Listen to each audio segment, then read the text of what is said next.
শিক্ষকরা কতটা অসচেতন হলে এটা করতে পারে। আমাদের দেশের শিক্ষকরা কতটা অসচেতন দেখেন। সময়ের কাজ সময় করে নেয় না স্টুডেন্টদের থেকে, ছাত্রছাত্রীদের থেকে সময়ের কাজ সময় করে নেয়। তারা অদক্ষ, অদক্ষ কেন বলছি? তারা trained but they are not well trained. বুঝছেন কেন বলতেছি?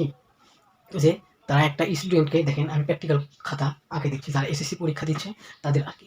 তারা শিক্ষকরা তাদেরকে কি করছে? সময়ের কাজ সময়ে করে নেয়নি। ঠিক আছে? সময়ের কাজ সময়ে করে না নেওয়ার কারণে তাদের কাজগুলো যে জমা হয়ে আছে, সে একজন বলতেছে ভাই আমার একটু প্র্যাকটিক্যাল আঁকিয়ে দেওয়া লাগবে। আমি বলতেছি তোমার নিজের প্র্যাকটিক্যাল তো নিজেরই আঁকানোর দরকার।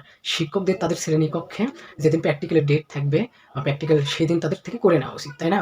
তাদের তাদের তাদের ছাত্রছাত্রীদের তাদের কি হতো? দক্ষ হইতো। তারা কিন্তু আঁকান শিখতো, কীভাবে প্র্যাকটিক্যাল খাতা আঁকাইতে হয়, কীভাবে ড্রয়িং আঁকতে হয়, এগুলো চিত্রগুলো তারা শিখতো।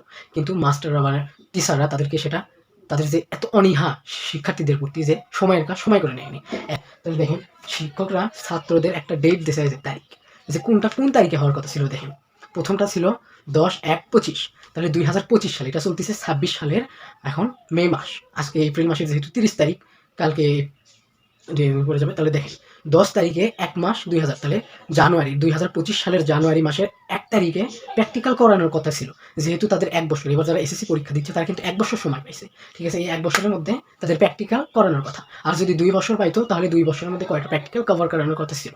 ঠিক আছে? তাহলে শিক্ষকরা কতটা অনীহা, অদক্ষ এবং অসচেতন হইলে এই কাজগুলো করতে পারে, যে শিক্ষার্থীদের থেকে সময়ের কাজ সময় করে নেয়।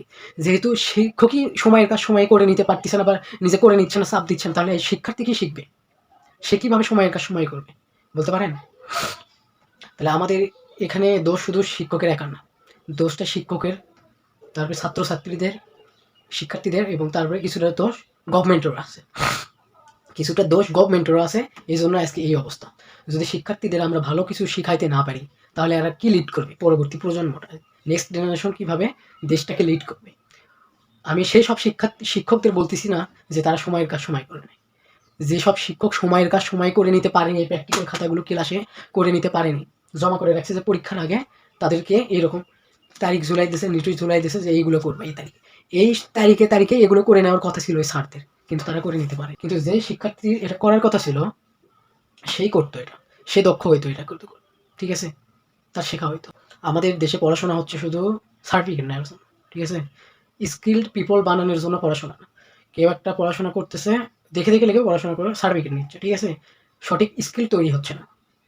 এটা হচ্ছে বড় সমস্যা আমাদের দেশে। বুঝলেন? কি বলবো?